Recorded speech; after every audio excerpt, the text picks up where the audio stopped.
It's time for vacation. Okay, maybe not right this minute, but at least you can start planning. Let's explore what there is to offer in one of the most popular states people choose for vacation. Hey there, I'm Lindsey Vance, Realtor with Real Broker, and on today's episode, I'm highlighting the 3 coastal areas where you're gonna find some of the best beaches and vacation spots in South Carolina. Keep in mind, I'm gonna start on the north end of the coast and work our way south. All of these places have so much to offer with outdoor activities like fishing, golfing, some amazing food, shopping, and of course, our main focus, beautiful beaches. So let's start planning your vacation. This first spot is probably one of the most well-known areas when you're talking about beaches in South Carolina.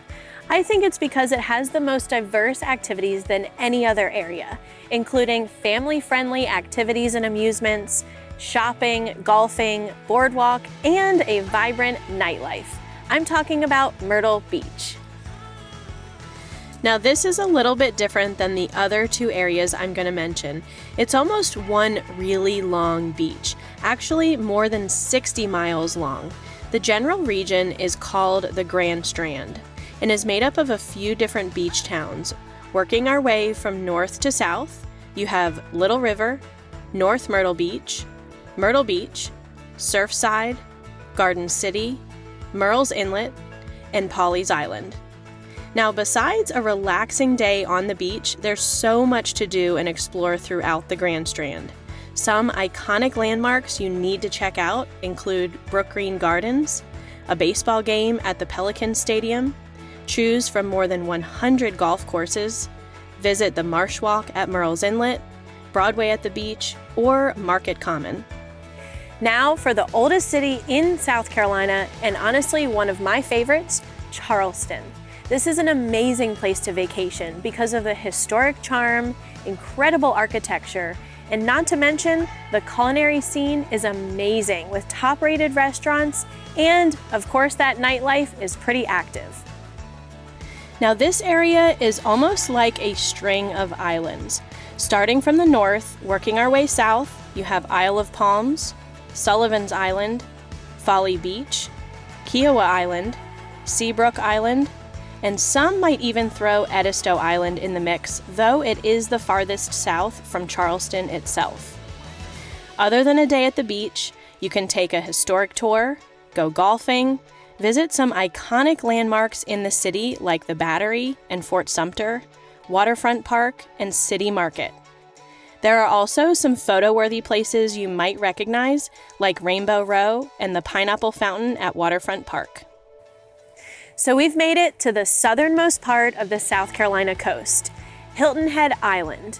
I'm also going to include Beaufort in this group as well.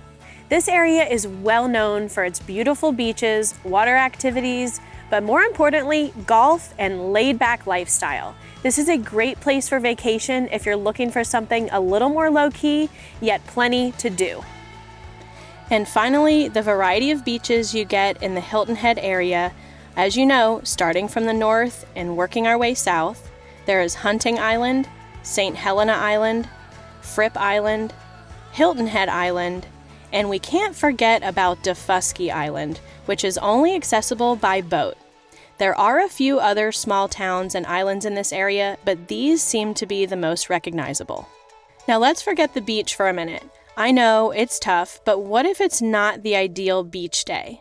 There's a ton of stuff to do in the Hilton Head area, whether you want to explore the history, go golfing, visit the Harbor Town Lighthouse, check out Coligny Plaza, or of course enjoy a variety of water activities.